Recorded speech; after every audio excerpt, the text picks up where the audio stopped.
Tiga. Oke, sip. Oke,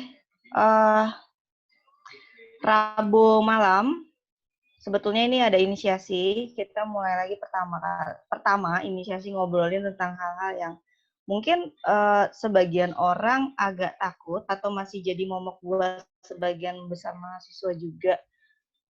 Nggak mau berat sih sebenarnya. Emang kita ngomongin bakal ke filsafat ya Pak ya. Cuman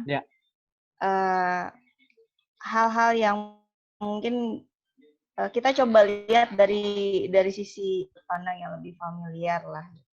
Sebetulnya banyak topik banget yang kemarin sempat kita juga pilih-pilih yang kira-kira apa nih yang enak buat dibahas karena ini juga perdana.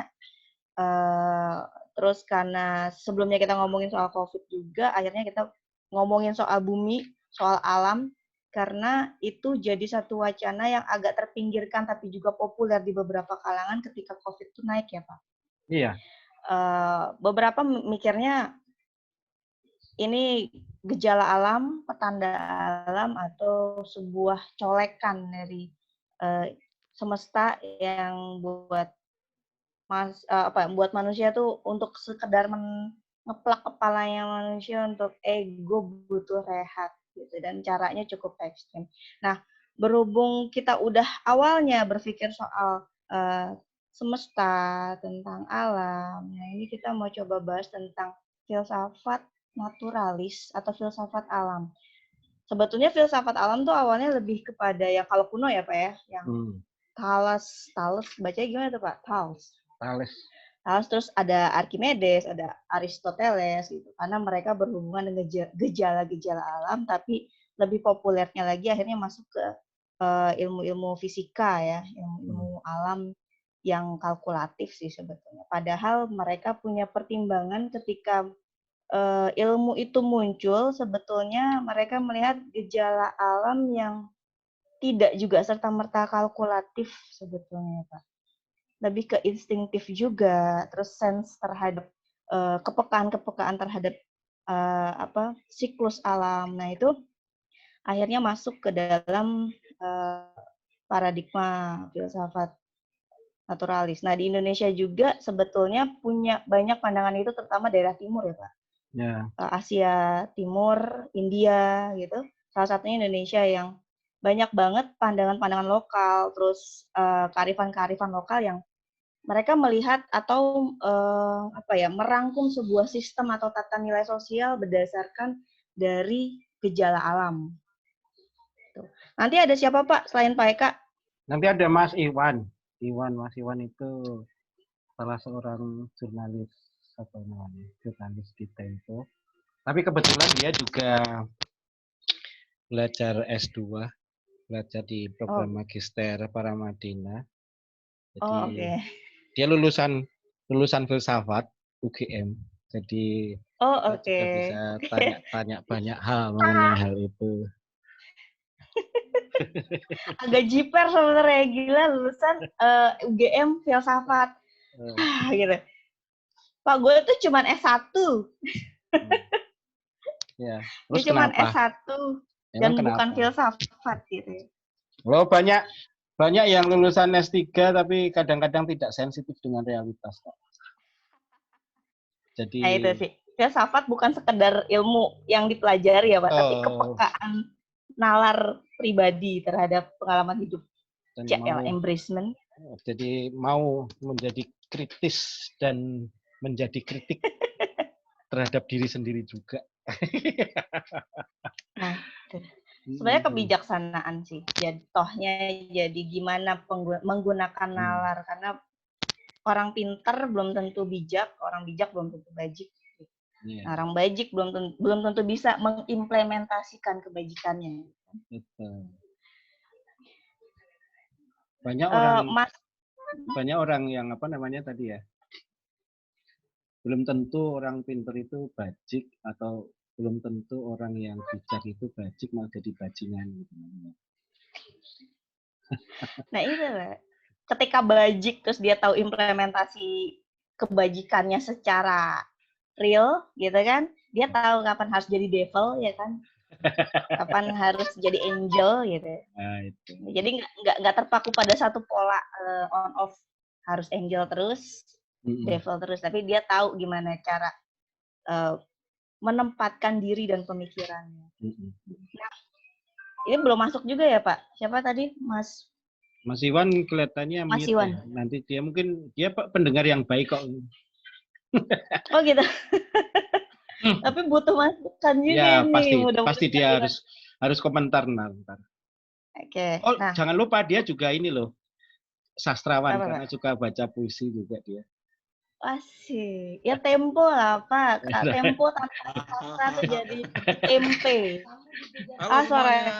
Halo Mas. Semuanya. Baru di setting. Nah, iya. Tadi nyobain pakai handphone tapi kayaknya nggak lancar koneksinya. Ya mukanya kelihatan. Ya salah Mas, gaptek juga. Emang ini dibuat gaptek atau dipaksa gaptek? Sesuai kebutuhan sih Pak sebenarnya Pak. Iya. Oke, Mas Iwan, kita ngomongin, mungkin tadi Mas Iwan udah sempat dengar ya, kita mau coba bahas soal naturalis, karena isu lingkungan banyak, gitu.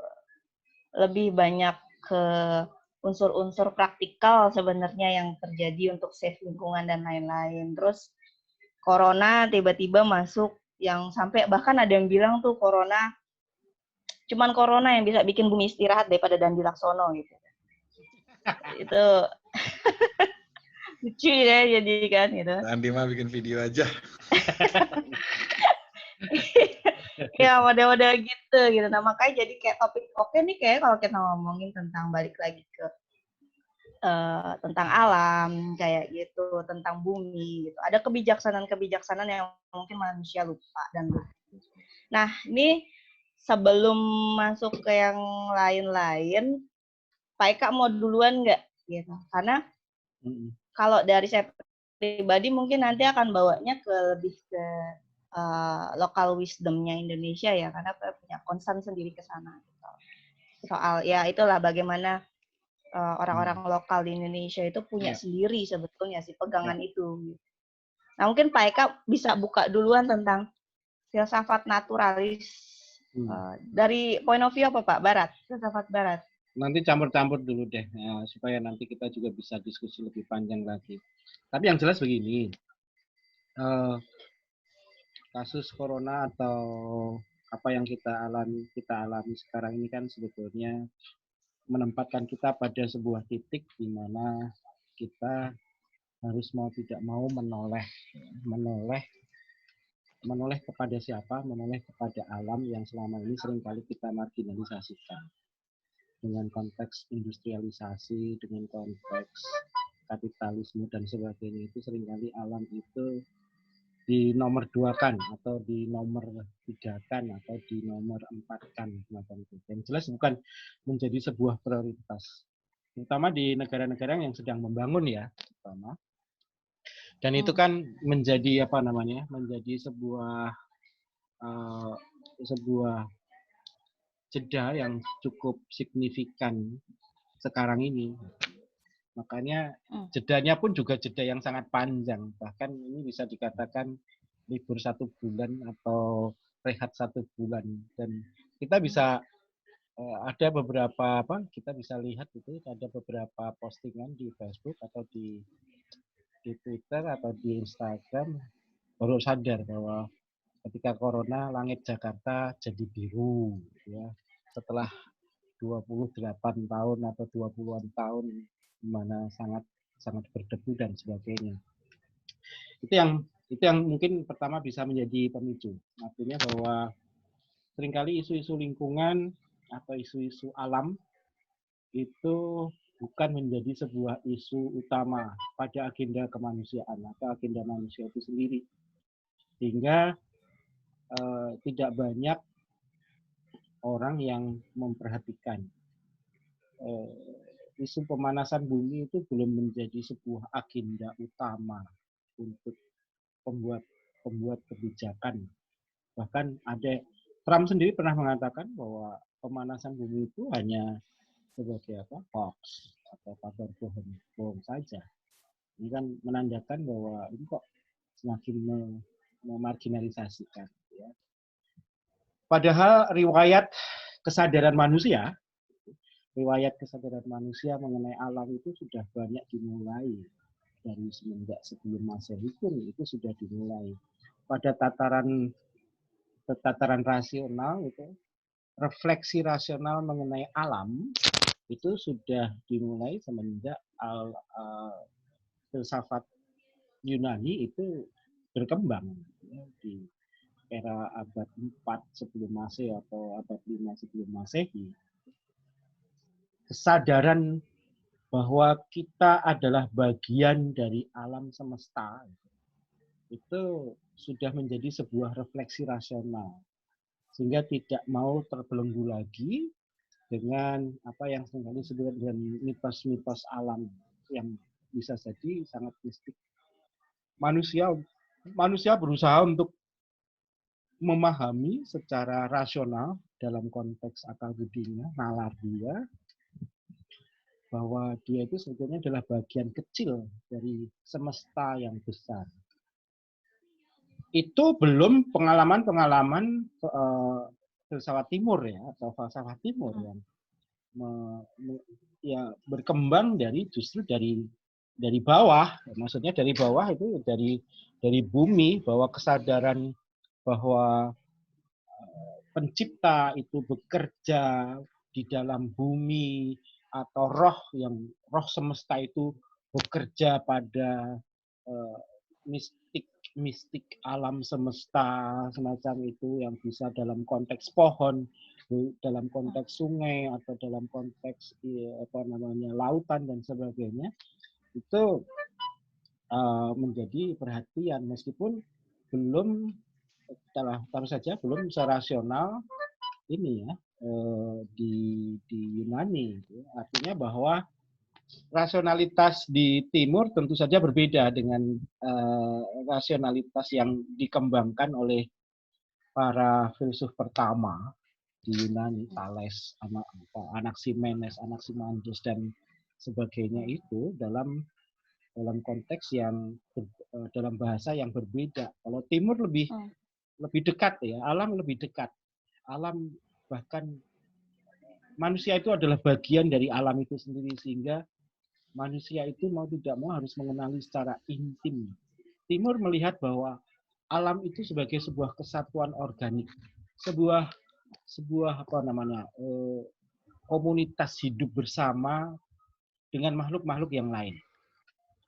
Berbeda dengan filsafat Yunani yang cenderung rasional, di mana mereka mengambil jarak dengan alam, kemudian merefleksikan alam tersebut sebagai sesuatu yang ada di luar manusia. Jadi manusia masih menjadi sentra, meskipun nanti pusat refleksinya ada di alam semesta yang lain. Ya. Jadi misalnya arke kita itu apa? Misalnya arke manusia itu apa? Jadi asal usul utama atau genealogi awal dari manusia itu apa? Ada yang mengatakan itu dari air, atau dari udara, atau dari api dan sebagainya. Ada unsur-unsur itu. Tetapi kalau di dalam pemikiran Timur kan itu lebih intim biasanya kan, bahwa di dalam diri bagian dari bagian semacam ini. Jadi sebetulnya refleksi manusia mengenai alam itu dilihat dari konteks rasionalitas yang dibangun pun juga mempunyai keragaman yang sangat luas. Artinya ada yang di pinggiran bahwa kita itu mengambil jarak dengan alam, kita merefleksikan apa itu alam, apa itu arke dari seluruh alam semesta, gitu. Tapi di lain pihak bahwa manusia di sisi yang lain, bahwa manusia itu adalah bagian utuh dari alam itu. Jadi istilah-istilah ada jagat gede, jagat kecil, misalnya gitu ya, ada makrokosmos, ada mikrokosmos, itu menjadi sebuah kesatuan sangat menarik dalam cerita Dewa Ruci itu ya, pemahaman manusia dalam kosmos yang besar dan kosmos yang kecil, bagaimana yang besar itu bisa masuk ke dalam hal yang sangat kecil, dan yang sangat kecil itu bisa memenuhi sesuatu yang besar. Nah, itu kan sangat filosofis sekali dan ini menandakan bahwa manusia memang dari awal sebetulnya ini tidak terpisah gitu ya, tidak terpisah dengan alam. Hanya kemudian dalam pemikiran-pemikiran selanjutnya karena ada pemikiran-pemikiran yang berangkat dari agama-agama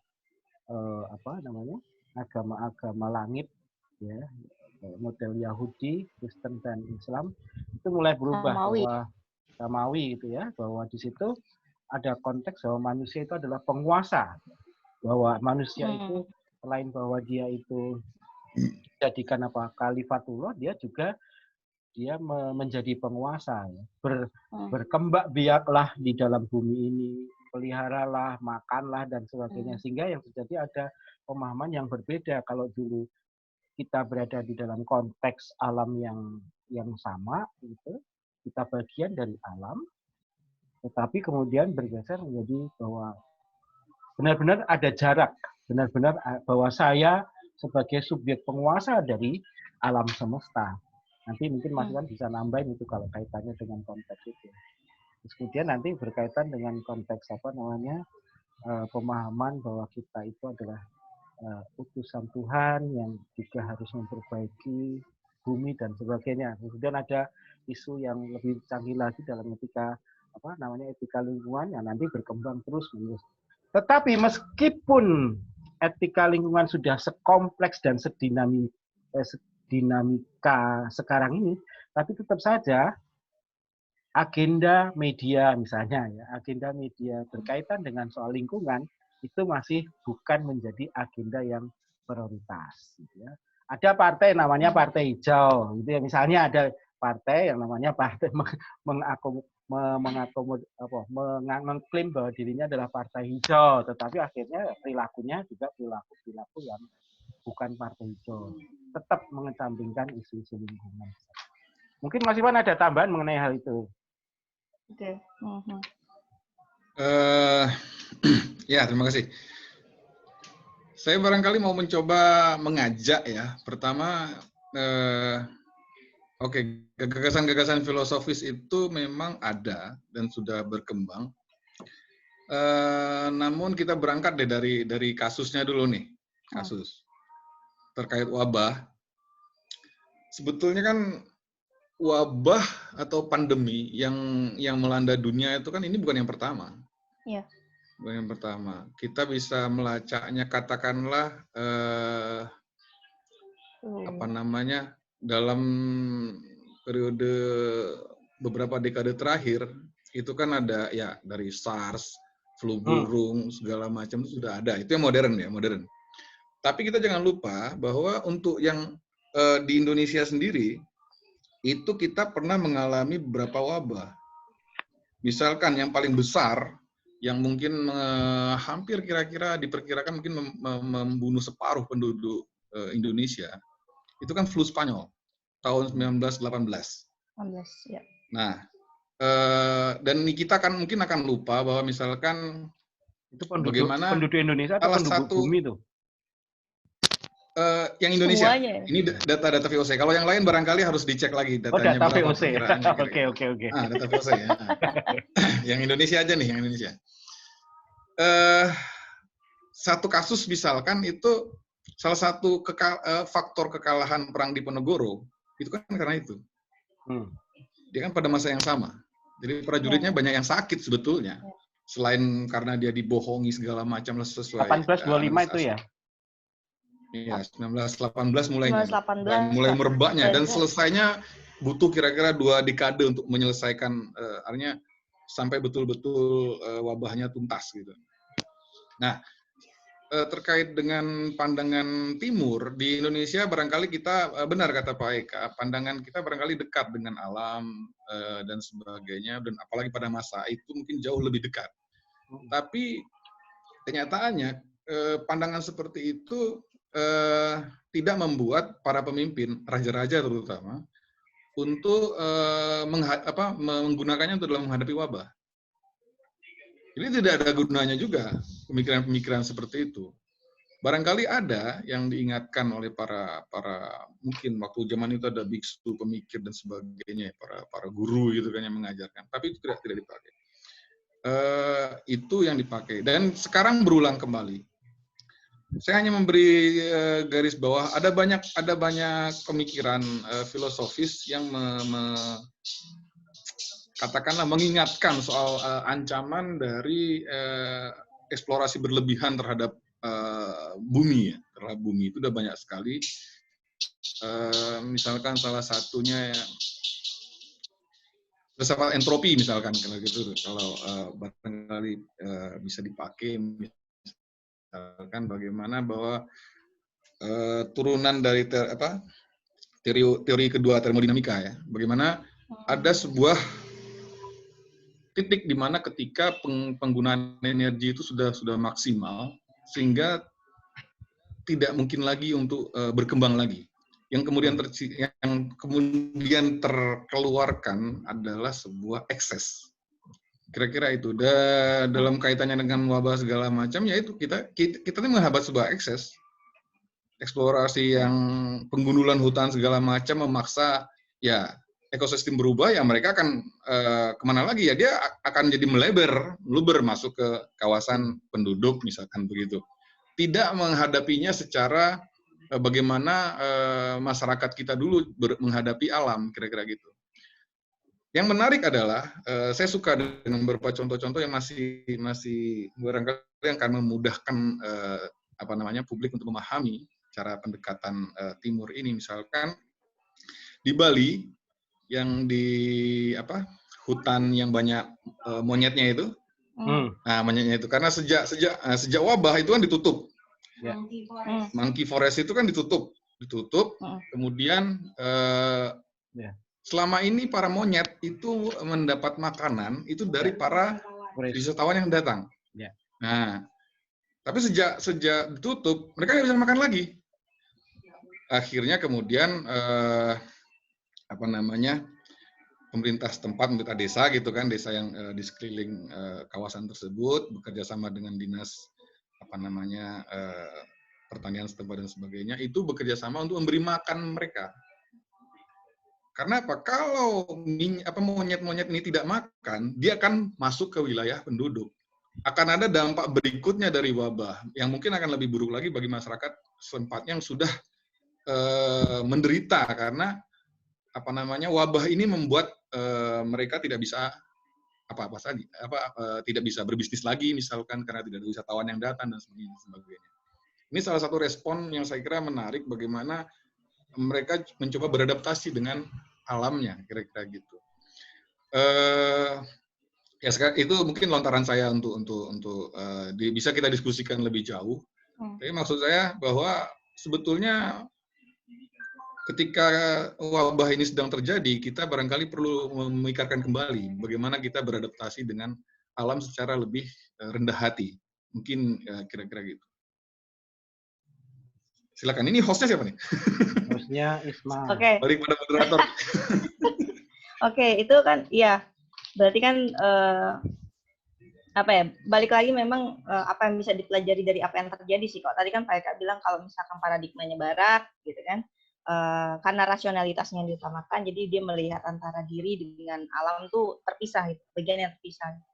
Alam adalah objek yang baik untuk diteliti atau untuk dimanfaatkan, gitu kan. Tapi kan kalau timur atau katakanlah ya Indonesia ya untuk Nusantara lah untuk point of view yang sekarang ini, itu kebanyakan yang kita temui adalah alam tuh bagian dari manusia itu sendiri. Jadi manusia itu tidak ada di luar, tapi dia ada di dalamnya situ. Berarti dia berperan terhadap siklus, terhadap keseimbangan, dan segala hal-hal yang berjalan di semesta.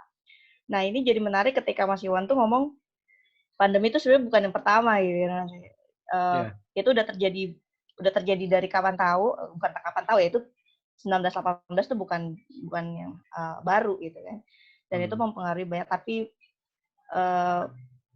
minim entah apa ya, kita juga nggak bisa tahu karena pemerintah juga sepertinya tidak banyak punya preparasi terhadap hal kayak gitu. Tapi yang menarik Mas Iwan adalah ketika satu wabah gitu mengena di satu negara atau apa,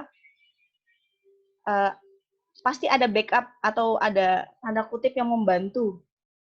Ya kita mungkin bisa ngelihat antara apa ya, misalkan kayak Ebola kemarin gitu kan, akhirnya dari mana itu bisa membantu. Tapi kan sekarang yang membantu justru juga butuh bantuan gitu. Jadi akhirnya kayak kocar-kacir gitu semua. Ya kita minta bantuan mana nih? Jadi mana yang lebih sembuh duluan? Akhirnya negara-negara yang sudah bisa mengatasi pun bikin skala prioritas listnya sendiri gitu. Nah kalau terkait sama alam tadi ya Mas Iwan, jadi jatuhnya kayak eksploitatif kan ya Kak, ketika alam itu dipandang sebagai sebagai objek, akhirnya emang eksploitatif. Jadi manusianya itu sendiri yang kemudian akhirnya lupa kalau dia bagian. Nah, virus-virus yang seperti ini atau wabah-wabah seperti ini kan seperti menghentak balik kalau nilai reflektifnya jadi kayak muncul ke antara gue bagian dari semesta atau bukan. Gitu. Ketika bagian dari semesta berarti something to ada yang harus dilakukan. Gitu. Kayak tadi yang di Bali itu kan kita kan punya juga model hutan larangan kan di beberapa daerah tuh, yang itu nggak boleh disentuh atau diambil alamnya. Biasanya setahun sekali tuh di Kalimantan ada, di Sumatera ada tuh sistem-sistem hutan larangan kayak gitu. Sebenarnya di Jawa pun ada sebetulnya kan kayak Alas Roban tuh. Jadi kayak mitologi sih Pak. Kalau sedikit boleh agak bergeser sedikit itu kan kenapa dibuat seperti mistis gitu kan. Nanti ada setan, ada itu kan kalau kita misalkan ilmu klasiknya lah, nenek moyang tuh membuat itu supaya menjaga. Supaya menjaga, yuk banyak setannya gitu kan. Sebenarnya untuk menjaga hutan itu supaya tetap lestari karena sebuah kesadaran bahwa tanpa hutan itu kita akan mati kayak gitu. Jadi cara-cara nenek moyang itu yang sedikit mungkin lebih apik gitu kan kalau di Indonesia dengan menggunakan mitos atau hal-hal yang berbau tidak boleh lah ya katakan mistik hal kayak gitu. Padahal memang mereka punya kalkulasi alam sendiri. Yeah. Nah itu yang kemudian sekarang seharusnya bisa jadi pembelajaran sendiri selain dari aspek sejarah pernahkah terjadi pandemi lain atau tidak, tetapi nilai-nilai mistisisme seperti itu yang sebetulnya gitu harus lebih dipelajari lebih dalam sih sebenarnya. Karena yang di break akhirnya enggak, kita buka lahan di sini karena itu mistis. Nah, ketika mistisnya itu terjaga tapi juga tidak bergerak ke arah yang sedikit lebih rasional tapi bisa diterima, itu juga jadi bumerang juga kadang kan.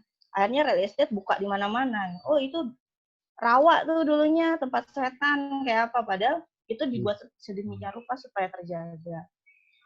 Nah, kalau dari Pak Eka sendiri kan, tadi kan Mas Iwan sempat ngomong tuh kan soal sekarang pandeminya juga merangsek ke ranah-ranah sektor ekonomi gitu kan.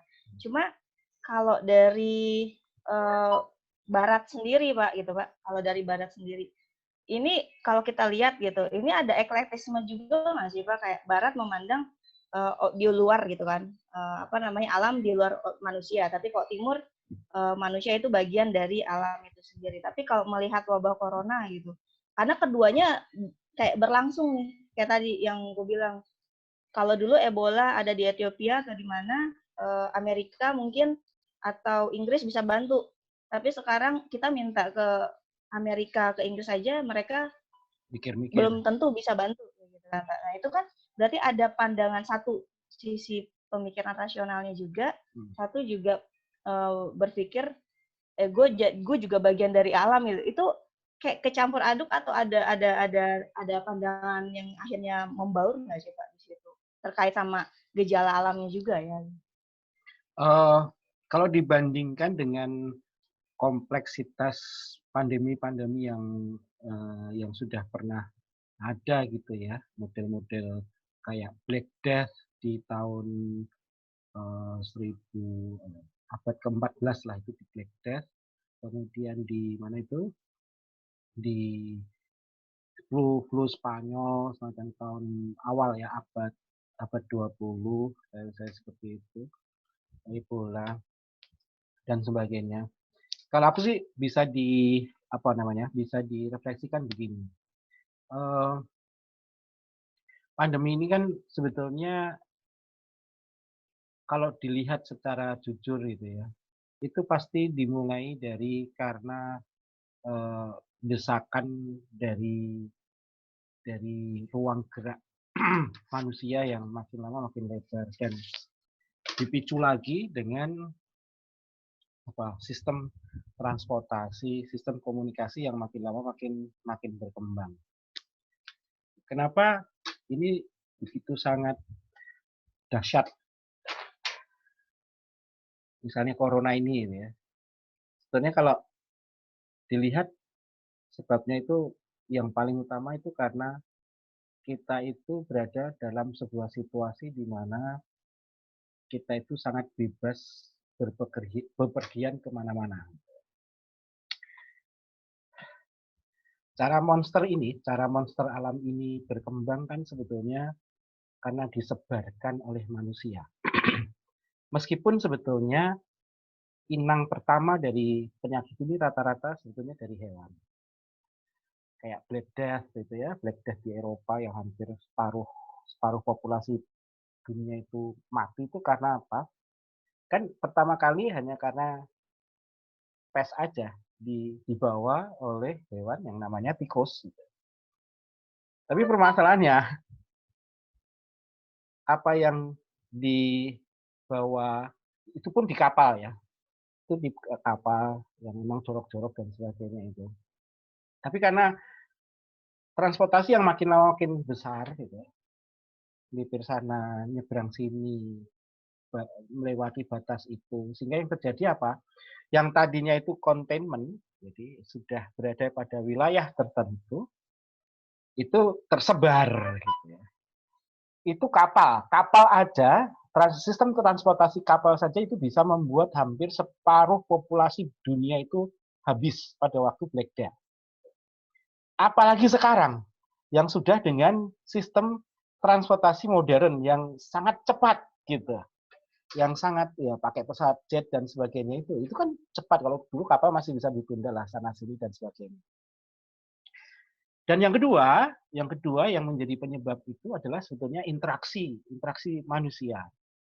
Black Death itu pertama kali itu hanya di desa tertentu atau di pelabuhan tertentu ada. Tapi karena bertemu dengan banyak orang, nempel sana sini semacam itu, dan akhirnya nyebar juga. Yang tadinya di gunung itu aman, karena bertemu dengan masyarakat di perkotaan dan di pelabuhan itu juga dekat, maka yang terjadi adalah juga karena persebaran antar manusia. Sehingga saya mengatakan begini, ini bukan masalah soal perspektif, apakah ini itu kita bagian dari dunia atau bagian dari alam semesta, atau alam semesta itu merupakan subjek utama dari seluruhnya. Nggak bisa. Kalau saya mempunyai keyakinan dan pandangan bahwa sebetulnya yang menjadi penyebar utama penyakit-penyakit menular yang berbahaya itu sebetulnya adalah si manusia itu sendiri. Kalau aku sih mengatakan seperti itu. Saya tegas menyatakan bahwa sebetulnya yang paling brengsek dari masalah penyebaran penyakit-penyakit ini tuh sebetulnya adalah manusia itu. Karena apa? Setuju. Karena apa? Karena disitulah letak itu tadi, transportasi, interaksi sosial, komunikasi itu menjadi menjadi berkelindan dan akhirnya membentuk sebuah komunitas sakit bersama gitu. Bahwa orang atau manusia itu tidak pernah kapok kalau sakit bersama gitu. Nggak pernah kapok itu. Dan itu sejarah itu selalu berulang. Pada waktu Black Death, Sampar itu ya, kemudian pada waktu sesudahnya itu ada kolera yang pernah juga itu, cacar itu tahun abad 15 loh itu cacar itu. Hanya memang yang membedakan akhirnya dengan penyakit-penyakit, ada penyakit-penyakit yang langsung bisa dicarikan vaksinnya atau penawarnya atau antibodinya, atau ada juga yang belum mendapatkan vaksin atau penawarnya. Gitu. Yang terjadi seperti itu, HIV/AIDS, Ebola, itu subjek penyebarannya manusia, ya manusia. Kebetulan aja, misalnya, kebetulan aja tinggal siapa yang duluan mendapatkan vaksin atau tidak.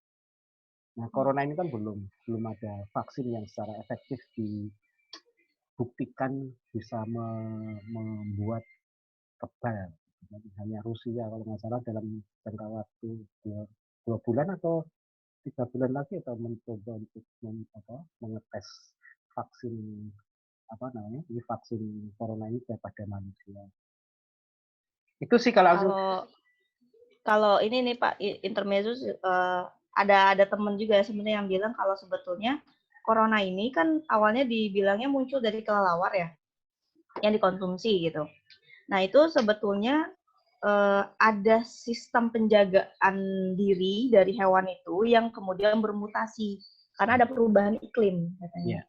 Jadi kemungkinan besar ada entah racun, entah apa gitu yang akhirnya bermutasi di dalam tubuh kelelawar yang itu untuk menjaga diri dia, yang kemungkinan itu clash sama sistem imun manusia. Kayaknya sih kayak gitu.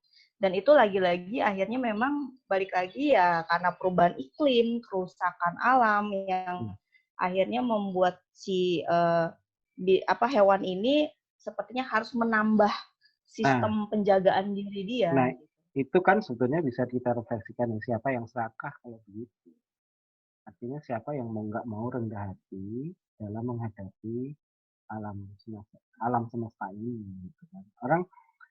Orang itu kan cenderung kapital dan kapital gitu ya. Balik lagi ke konteks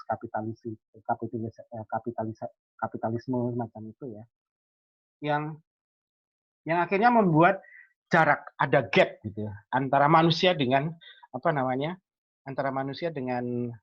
dengan alam. Gitu.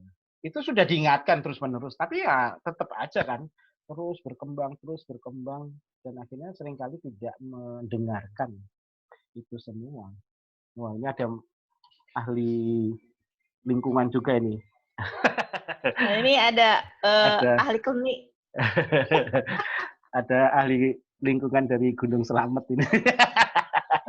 Tadi jahit baju dulu ya, baru jahit baju dulu. Ya gini. Nah itu kan Pak, itu sekarang nih titik terangnya kayaknya udah common enemy ya manusia. Kalau aku sih manusia. Ya, akhirnya ada common enemy. Nah itu tadi. Nah kalau misalkan nih ke Mas Iwan gitu, mungkin nggak sih kalau dalam tataran atau pandangan seperti itu, kemudian gitu, akhirnya kebajikan lokal, kearifan lokal gitu kan, yang memandang kita adalah bagian dari semesta gitu kan. Karena kan ini udah greedy, udah refleksinya udah balik lagi manusia lagi ujung-ujungnya. Bisa jadi solusi nggak sih? Solusi dalam tanda kutip untuk membentuk karakter manusia yang baru pasca nanti corona selesai. Karena kan efeknya udah global sampai ke negara adidaya yang akhirnya entah siapa bisa membantu siapa, di sini masih abu-abu gitu kan. Kemudian pandangan timur atau pandangan Indonesia lah ya, Nusantara lah, filsafat lokal ini sebetulnya bisa membantu mengubah cara berpikir manusia terhadap alam nggak sih, Mas? Aku mau nambahkan dulu yang soal faktor manusia tadi itu. Siap. Nah, jadi gini, aku ngobrol dengan beberapa peneliti epidemiologi. Jadi memang gejala wabah yang terjadi belakangan ini, kata sejak ada HIV, Ebola dan seterusnya sampai sekarang itu kan sebetulnya penyebabnya adalah hewan liar ya. Hewan liar yang sebetulnya mereka hidup biasa-biasa saja. Betul bahwa mungkin mereka punya sebuah sistem tertentu sehingga kalau itu dikatakan virus itu akan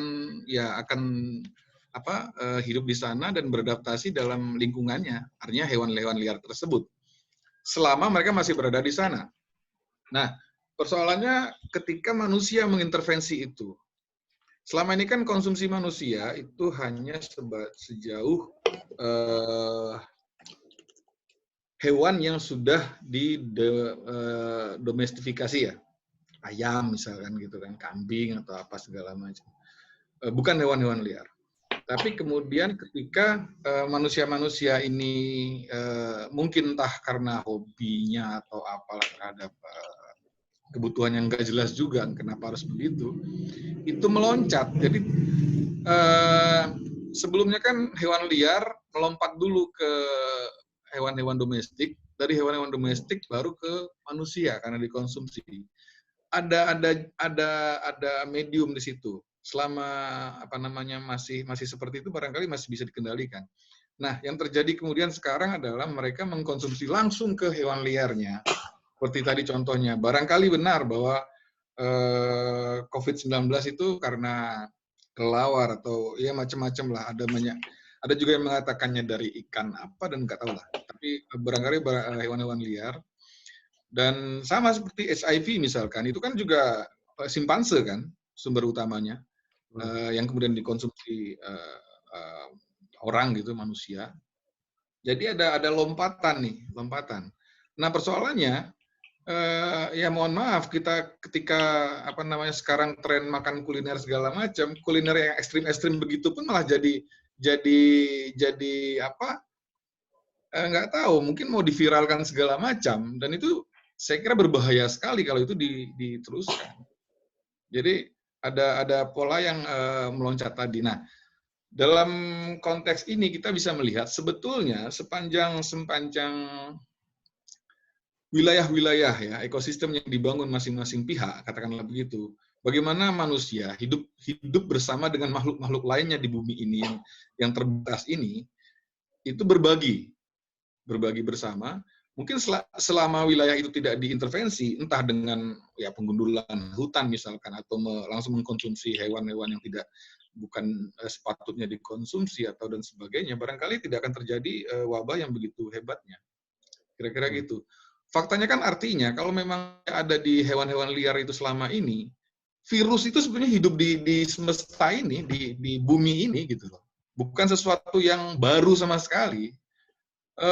Epidemiologi memperkirakan bahwa karena dia berpindah rumah, jadi rumahnya dulu di hewan liar nih, misalkan katakanlah kelelawar. Ketika dia berpindah ke manusia, dia beradaptasi lagi untuk sampai pada satu tahap mereka kemudian mampu menguasai inangnya. Itu persoalannya. Ketika di hewan liar ini mungkin sudah beradaptasi sekian ratus tahun gitu, sehingga dalam masa evolusinya sehingga punya suatu sistem imun yang tidak perlu vaksin segala macam, sehingga yang namanya virus tersebut ya baik-baik saja di situ. Nah, tapi ketika virus ini masuk ke dalam tubuh manusia yang tidak punya sistem serupa, dengan sangat mudah dia mungkin mengambil alih mungkin inangnya ini, si manusianya ini.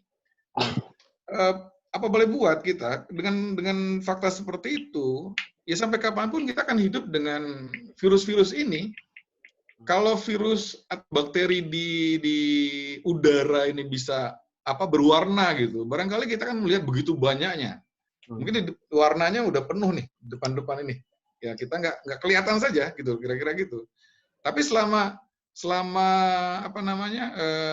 gaya hidup kita dan sebagainya masih bisa dalam batas-batas tertentu tidak mengintervensi mereka, barangkali ya tetap seperti ini. Tapi ketika terjadi persilangan tadi, yang satu pihak menginvasi kawasan lain, kawasan yang bukan milik dia sebetulnya, ya akan ada respons balik dan kita tergagap-gagap menghadapi itu. Kira-kira begitu. Ya, Itu tapi coba dulu deh. Mungkin Marijo punya perspektif lain nggak tentang ini, tentang apa yang kita bicarakan? Nah ya, ini akan ada tamu baru. Soal invasi biasanya Kamaya lebih Apa tuh? jago. Apa tuh? Invasi. Apa tuh? Invasi apa? Enggak. Invasi. Nih anak bawang gue nggak tahu nih. Jadi di WhatsApp pakai ya apa?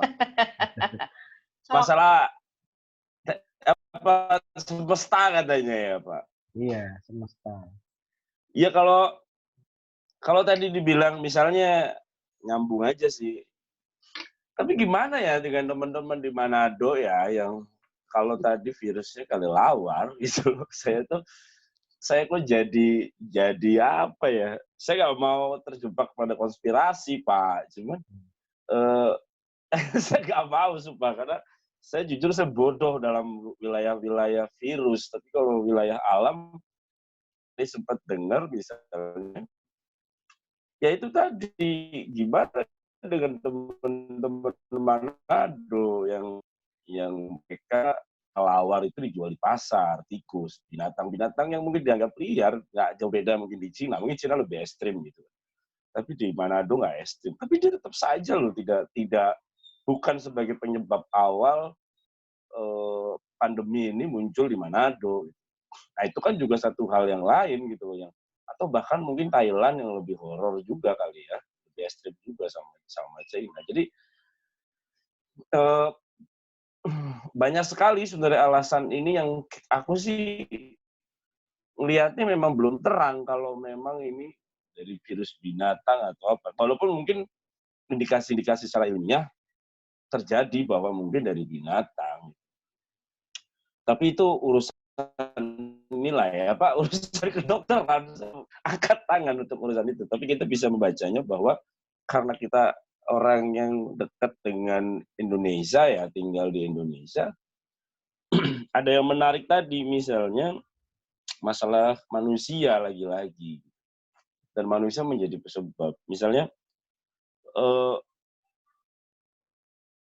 kita kan tinggal apa ya tadi mau menarik tuh yang dibilang mitologi persis bahwa Barat misalnya atau Cina sebenarnya juga karena sudah jadi negara industri mungkin kehilangan mitologinya sebagai seorang yang percaya pada dewa-dewa gitu kan.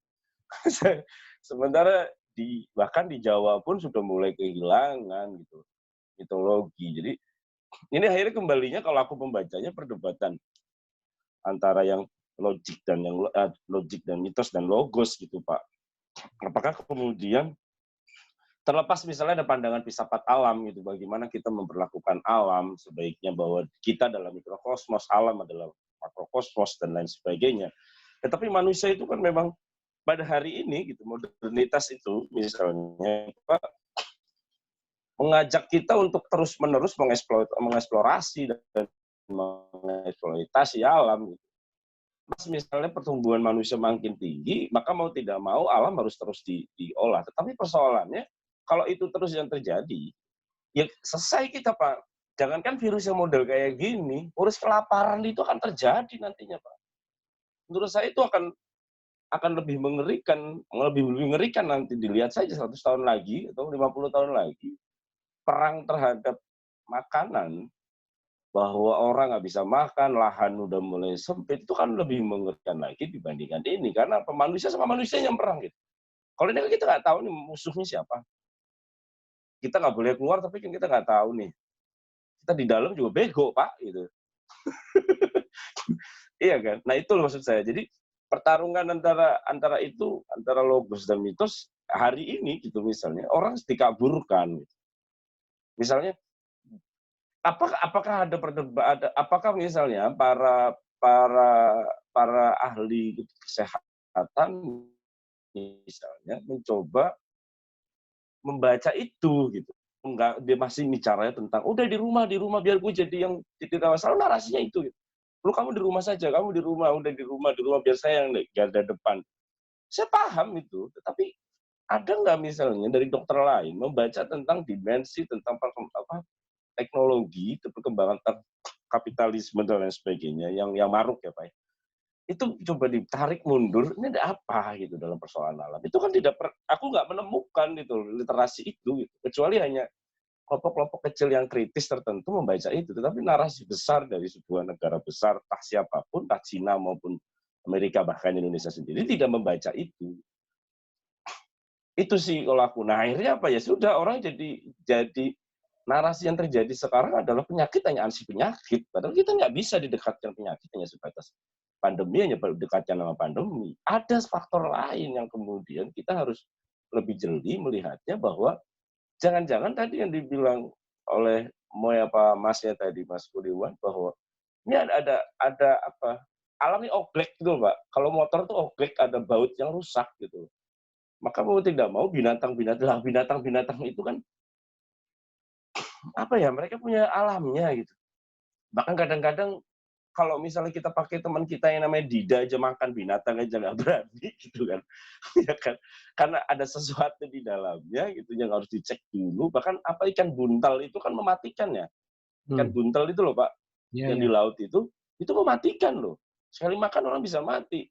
Nah, kadang-kadang mitos juga kemudian dibuat itu agar manusia tidak mati, tetapi kemudian teman-teman yang dengan menggunakan logika yang lebih-lebih ada pengaruh dengan logika kapitalisnya, dia memanfaatkan itu tuh kepentingan, bisa jadi obat dan lain sebagainya, dan vaksin dan lain sebagainya, yang ini kepentingannya begitu sangat-sangat kompleks. Nah ini yang aku kok lagi-lagi nih alam yang oglek Pak. Kalau bahasa saya itu oglek ya. Mungkin alamnya sedang oglek, yang kemudian seluruh orang bicara pakar ekonomi, pasar kesehatan itu nggak bicara tentang keoglekan alam gitu. Bahasa saya oglek ya, karena orang kampung saya Mas. Alam, keoglekan alam ini yang tidak dilihat lebih jauh para ahli-ahli yang bicara tentang pandemi, bicara tentang ekonomi dan sebagainya. Bahkan ahli ekonomi ngomongin siapa saja deh misalnya, atau ahli hukum aja ngomongin tentang lain sebagainya, tidak ngomongin alam spesifik. Maka menurut aku ya kembali membicarakan tentang dimensi alam, apalagi Indonesia gitu. Yang dari awal mitologi-mitologi yang tadi Moy ceritakan, aku dengar tadi itu masih kuat. Jangan bukan hanya Nalas Roban, Moy.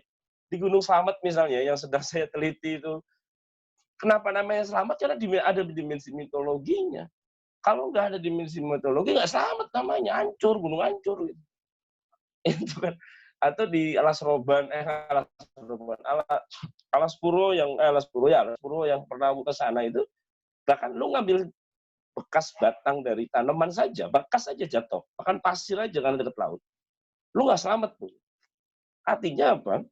Walaupun itu mitos ya, tapi perlu kita belajeti secara ilmiah. Tetapi itu satu pendekatan yang mungkin manusia sendiri sudah tidak percaya lagi sama mitologi.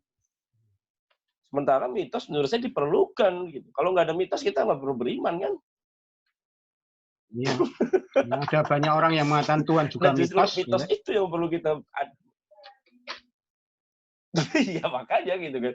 Nah kalau misalnya mitos tidak diperlukan, lah manusia ini ngapain gitu Pak? Justru mitos itu menjadi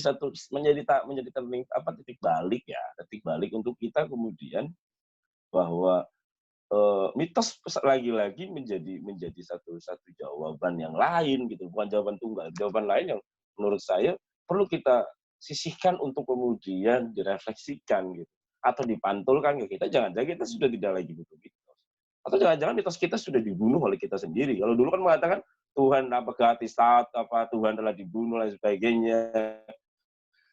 Sekarang enggak, mitos dibunuh oleh kita sendiri. Kita hidup dalam kerangka tanpa mitos. Loh, agama yang profan yang sakral aja sekarang agak susah kok, Pak. Perdebatan Cak Nur Sekak dulu misalnya kan mengatakan kan itu, bahwa kalau misalnya mau maju di bangsa Indonesia, khususnya umat Islam saja, udah membedakan mana yang mitos, mana yang mitos, mana yang sakral, mana yang profan. Nah kita kan campur aduk. Akhirnya kita nggak bisa berpikir terang gitu loh. Nah, negara pun nggak bisa berpikir terang. Mau terlepas orang mau urusan pandemi suruh kunut Pak, ya kena semua loh. Kalau misalnya logikanya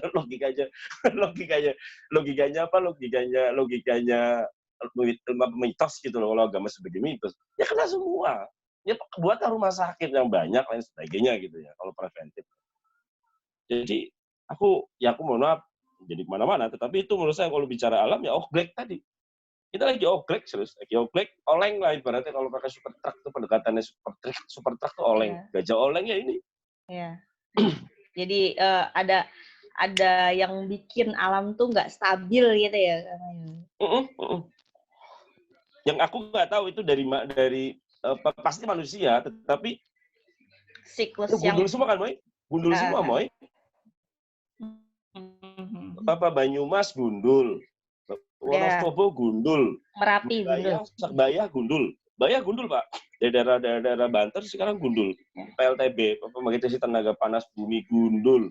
Di Bor, yang aku cerita Celeng itu babi itu udah mulai turun ke bawah di Gunung Slamet. Itu soal sekali.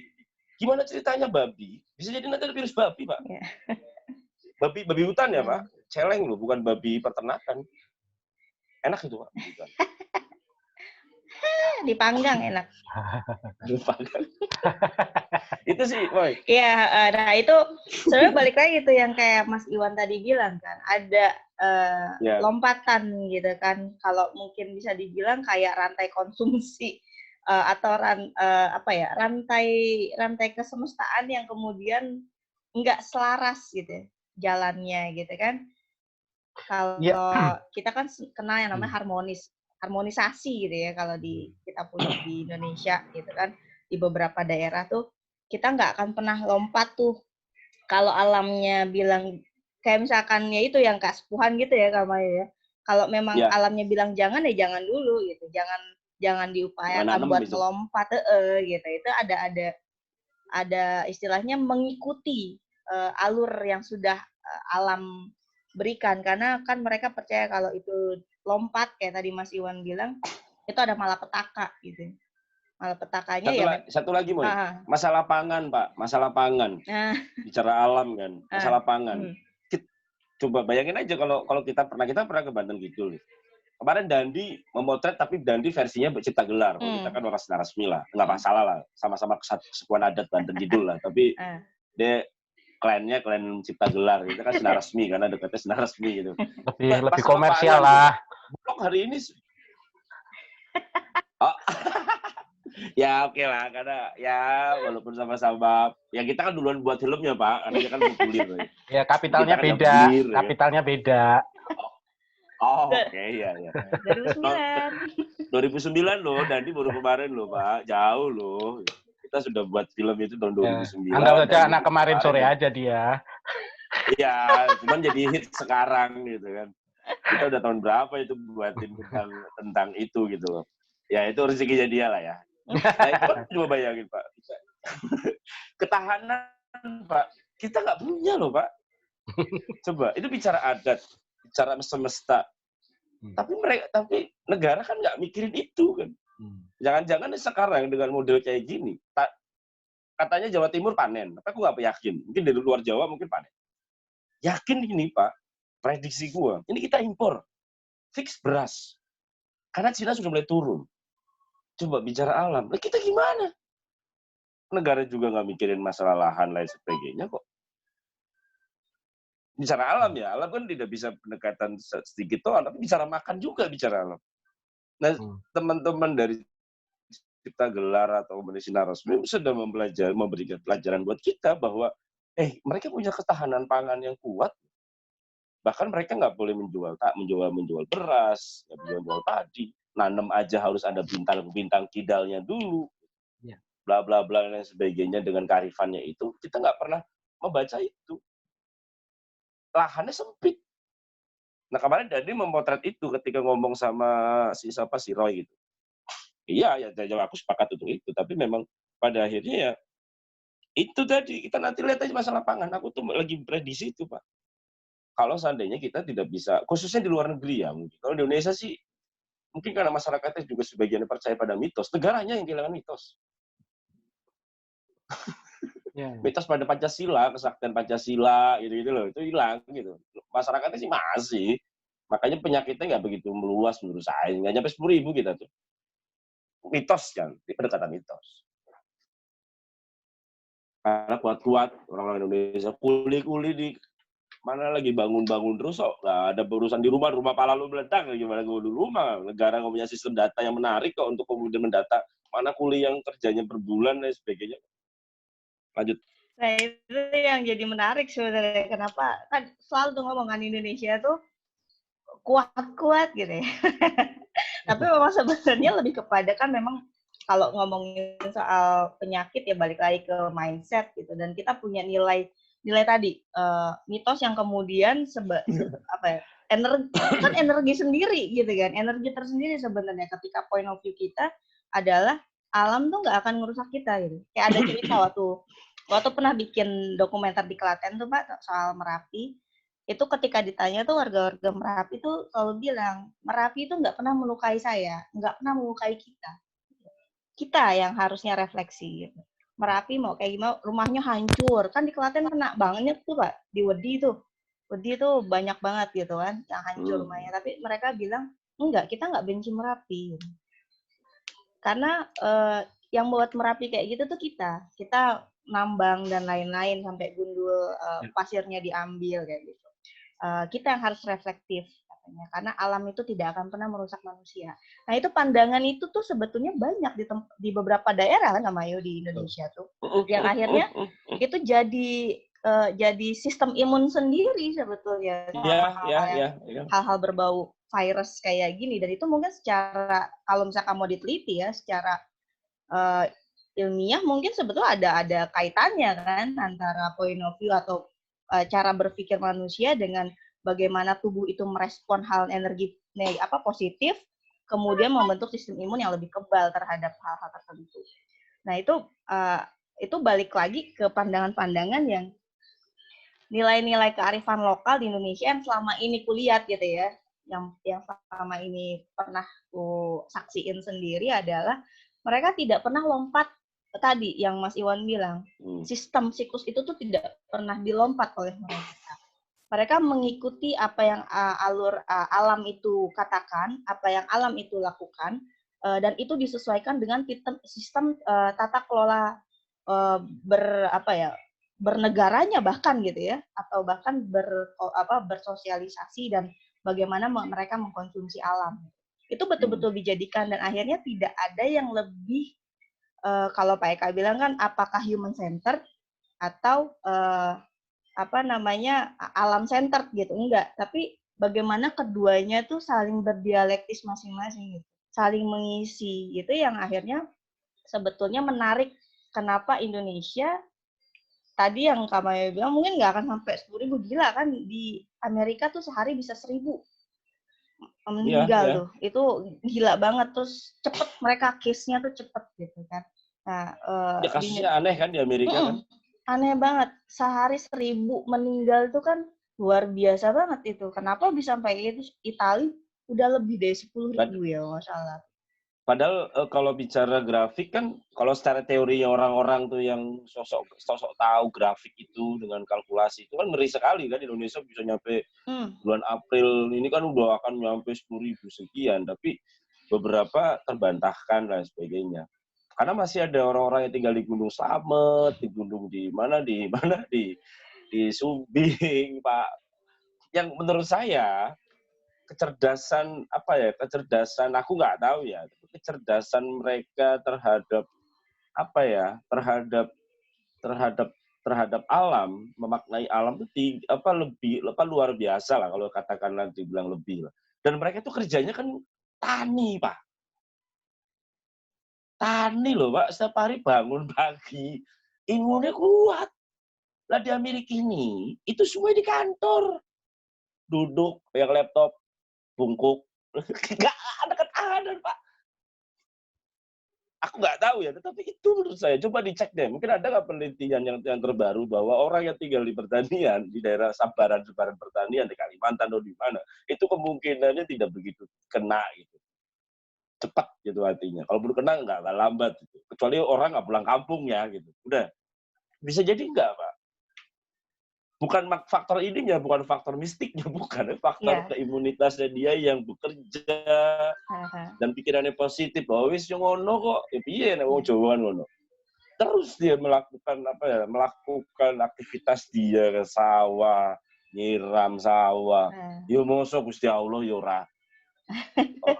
Ora masuk Gusti Allah turu, Pak. Yo ora mungkin, Pak. Iya.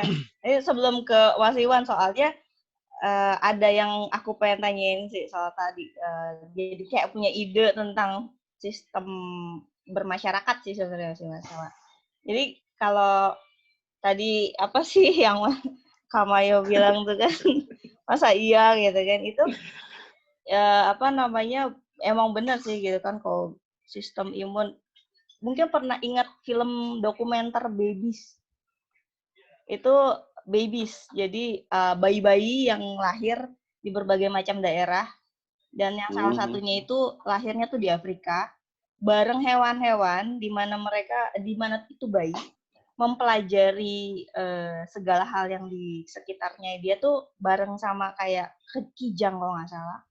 Untuk ngelihat air, kijang tuh kan dijilat ya air ya, ada genangan air gitu di hutan. Dia tuh ikut ngejilat gitu. Dia ngikutin, jadi cara dia mengenal benda itu dijilat. Kan hewan rata-rata gitu kan. Ada yang dicium iya, lah. Dicium, terus untuk lihat tekstur dia bener-bener langsung. Ada satu lagi tuh baby, jadi ada 6 kalau nggak salah. Salah satunya itu yang di Jepang yang tinggalnya di apartemen. Yang, pokoknya dikit banget gitu sama ibunya. Sehat, hidup sehat. Di Amerika juga gitu, ada yang yoga lah, apalah segala macam. Yang di Afrika tuh bebas banget sama alam. Nggak pakai sendal, jalan di hutan, bareng kulitnya sama monyet. Kulitnya hitam. Bareng-bareng gitu, nggak imunisasi gitu kan. Tapi ternyata ketika beberapa tahun, 6 tahun lebih setelah film dokumenter itu dibuat, bayi-bayinya tumbuh bareng karena mereka lahir bareng. Mereka dalam kondisi kesehatan yang sama. Yang satu imunisasi nyata itu dokumenter selama berapa?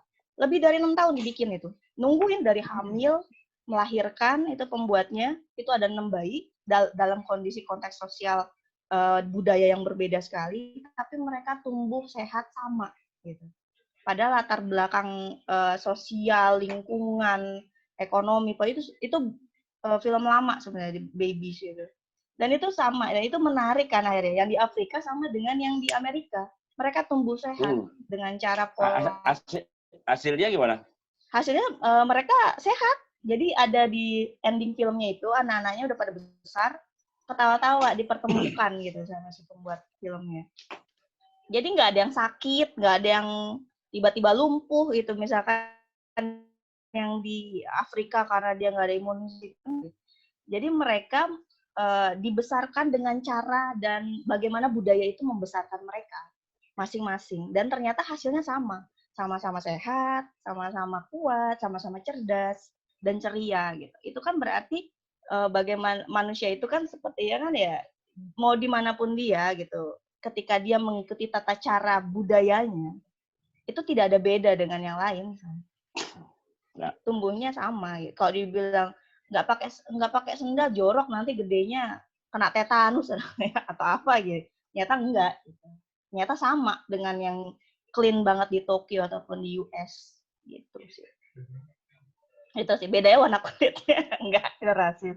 Tapi itu tadi balik lagi ke yang menarik sebetulnya, jadi harmonis gitu kan. Nah, kalau misalkan tadi Kak Mayu ngomong soal ada sistem ketahanan pangan. Iya, soalnya kan Kasepuhan sama Badri lagi panen ya Kak Mayu. Bulan-bulan April, dan kemarin dapat info emang mereka lagi panen hutan. Lagi mau ya. Di Baduy Dalam tuh lagi pada panen juga. Nah, kemudian kalau menurut perspektif kalian kan, jadi memang kenapa Indonesia kemungkinan besar atau prediksi kita tidak terlalu terpengaruh sebagaimana negara-negara barat sana gitu. Ada sistem tadi, mungkin itu politik budaya juga ya namanya, bisa dibilang gitu. Gini Moy, bisa jadi gini, masalah bicara mangga. Aku kemarin menarik dari Topan, bahwa Topan itu beras dari Sumbawa itu dikirim ke Jawa. Ini nih satu bicara alam juga. Topan itu ngirim beras ke Jawa. karena di Jawa kekurangan pangan. Nah, tapi yang menarik dari itu, beras yang kita makan tuh, misalnya bicara ketahanan, karena mayoritas kita makan beras. Itu berasnya bener enggak? Jangan-jangan beras sintetis. Itu soal juga bicara ketahanan tubuh gitu loh. Ketahanan tubuh kaitannya dengan ketahanan pangan. Kalau beras kita sintetis, virus itu kan jangan-jangan sangat mudah rentan kepada tubuh yang memang secara makan saja. Itu loh ya. Maksudnya gini, kita percaya pada medis. Tapi kita juga tidak kemudian medis segala-galanya. Kita membantu apa loh? Kita juga nggak punya keahlian terhadap virus ini. Yang kita punya keahlian adalah membaca lekuk kultural masyarakat kita yang begitu luas. Lekuk-lekuk ini kan menjadi menarik, dan orang hari ini tuh nggak banyak bicara itu. Orang tuh selalu bicara tentang grafik naik, bicaranya APD, ODB, apalah itu yang gitu-gitu, yang kemudian masyarakat kampung itu kan nggak tahu pendekatannya apa itu. Yang di dalam rumah kayak apa, udah simpel aja nih rumah. Terus kemudian yuk kamu apa yang itu kemudian negara nggak membaca, katanya kita negara yang mayoritas budaya, tapi ketika urusan begini Jokowi kehilangan narasi, negara kehilangan literasi, mau urusannya cuma dagang pariwisata, kacau cara berpikirnya jadinya, eksploitasi alam, ini indah di foto main Instagram, bukan kemudian masyarakatnya dididik. Gue yakin lu punya ketahanan tubuh, lu yakin lu punya ketahanan pangan, manfaatkan itu, tetapi ini. Negara nggak mikirin itu. Dokter nggak punya pandangan itu. Yang punya pandangan itu negara, apalagi terawan. Hilang. Menurut aku prediksiku, Pak. Prediksiku. Yang akan prediksiku ya, Pak. Ini nerawang aja, bangun tidur, Pak.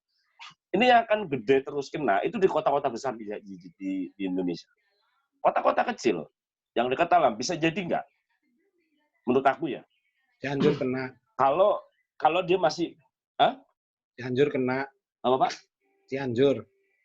Ya Cianjur. Kalau nggak pada mudik. Kalau nggak pada mudik. Mudik ya. Persis, kalau nggak pada mudik, yang di kampung, menurut saya dia punya. Aku coba saja nanti teorinya ya, mudah-mudahan. Ini perlu menarik untuk didiskusikan. LC urusannya dokter terus.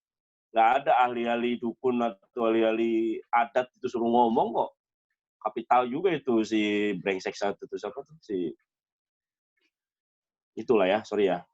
Ada pandangan ya, ada pandangan. Ini pandangan ekonomi politik nih. Nah, iya, oke. Filsafat alam. Nah, itu Mas.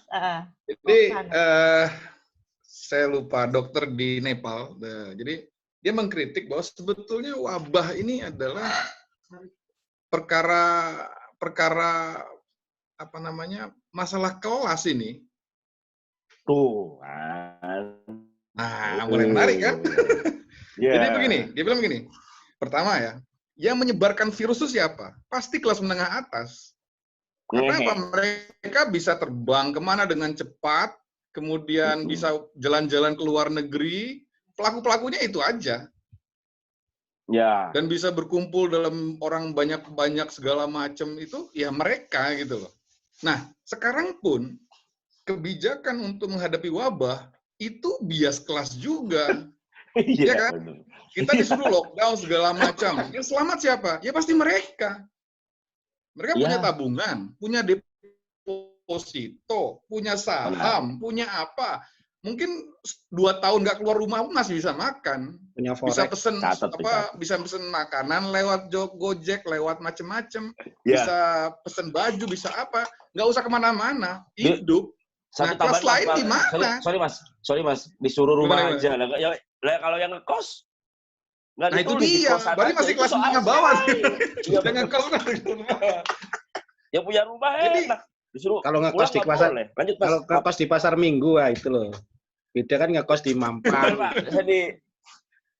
Saya di Tan Malaka, Pak. Pindah saya. Jalan Tan Malaka. Sorry, jadi agak terinspirasi. Jalan Tan Malaka, Rawajati saya, Pak. Nah, bayangkan sekarang kebijakan negara pun ya dalam menghadapi corona ini, katakanlah jaring pengaman sosial segala macam kan juga bias. Mau dikasih berapa tuh satu orang ya, katakanlah untuk hidup supaya nggak keluar-keluar. Di India itu kenapa terjadi kerusuhan besar? Karena kalau dikonversikan kira-kira pendapatannya cuma 200.000 sebulan dikasih dari negara. Siapa nggak marah? Mau hidup pakai apa dengan uang sebanyak itu untuk sebulan coba? Makan pun nggak cukup. Jadi ya ini cuma perspektif lain ya. Artinya ada dimensi semacam itu yang kadang-kadang terabaikan karena pengambil keputusan pun juga mau ngambilnya barangkali ya dengan cara-cara yang paling mudah seperti ini. Nah, barangkali kita perlu seperti kalau saya melihatnya adalah perlu menimbang kembali nih bagaimana kita menghadapi katakanlah virus-virus yang tak nampak ini tadi. Jadi dengan rendah hati kita harus menerima bahwa ya dia hidup, dia ada di mana-mana, dan barangkali dia soal mau hinggap di mana saja. Nah, kita barangkali yang perlu beradaptasi dengan mereka, bukan mereka yang beradaptasi dengan kita. Karena ini kepentingan kita yang perlu diselamatkan, kira-kira begitu. Ya ini mungkin satu aja yang tidak terlalu filosofis, tapi barangkali bisa menambah gaya diskusi kita. Sangat filosofis, karena emang tarikannya jadi ke sana juga ini. Sistem tata kelola politik itu kan berhubungan dengan bagaimana si pengambil kebijakan akhirnya memutuskan kebijakan itu sendiri gitu. Kalau dia tahu layer-layer budaya di Indonesia gitu, mungkin kan lebih tepat sasaran lah kebijakannya. Tapi kan kita tahu, kemarin sempat ngomong sih sama teman, kok Jokowi kayaknya ketika preskon atau apa, dia punya gaya komunikasinya bukan untuk kita gitu loh. Komunikasi itu bukan untuk kita ya. Jadi ada kode-kode komunikasi politiknya itu memang untuk kelompok-kelompok tertentu. Yang tadi kan Mas bilang ya mereka punya saving ya. Iya, kita kalau nggak keluar mati nih. Kita bukan pekerja yang safe, yang stabil secara masa depan 7 turunan gitu kan. Ya akhirnya kan balik lagi ke bagaimana tata kelola sistem perpolitikan atau pengambilan kebijakan di Indonesia itu sendiri yang ternyata nggak reflektif banget sama nenek moyangnya sendiri gitu kan. Jadi bener kalau dibilang ini udah akhirnya untuk kelas tertentu gitu. Ya nggak Pak? Iya sih, kalau aku sih mengatakan gini aja. Kalau aku berangkatnya... Serius banget mukanya Bapak, jelek. Dari dulu, jelek. Tapi yang jelas kalau bicara kelas gitu tuh. Sudah ada yang mancing-mancing soalnya. Jadi kalau aku sih mengatakan begini, ini tadi aku berangkat dari beberapa kata kunci. Kata kunci yang pertama tadi alam yang oglek gitu ya. Satu itu berkaitan dengan soal sebetulnya sedang terjadi disharmoni. Artinya terjadi semacam ketidakseimbangan dalam hidup, dan ketidakseimbangan secara harmoni dengan alam semesta itu pasti akan turun, akan menghasilkan disharmoni dalam konteks sosial dan sebagainya.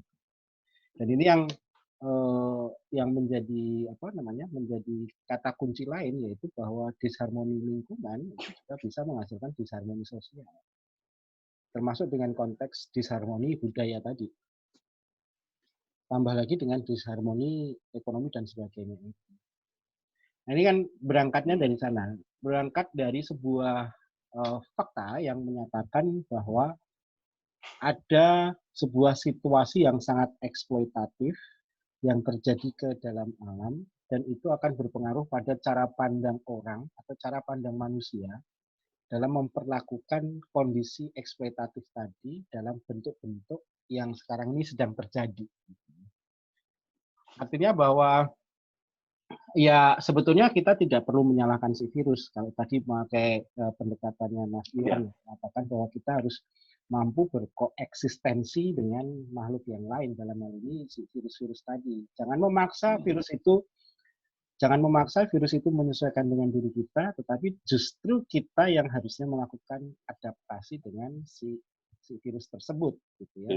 Ini menjadi sebuah refleksi. Jangan paksa alam mematuhi atau menaati keserakahan dari manusia itu sendiri, Pak. Artinya bahwa kalau terjadi keserakahan, maka yang sebetulnya akan mendapatkan kerugian toh juga nanti adalah si manusianya sendiri. Banjir karena apa? Jangan salahkan air. Salahkan penataan lingkungan yang muncul. Salahkan tata hunian yang ada. Misalnya taruh saja seperti itu. Kemudian kalau misalnya ada longsor, jangan salahkan tanahnya. Salahkan penggundulannya.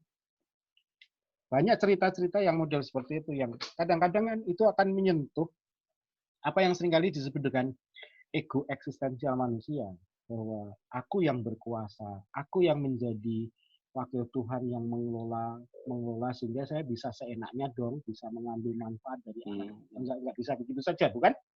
Artinya bahwa kita perlu ada belajar juga di konteks alam ini. Artinya bahwa alam mampu memberikan kebajikan atau kebijakan yang nantinya juga kita bisa ambil di sana.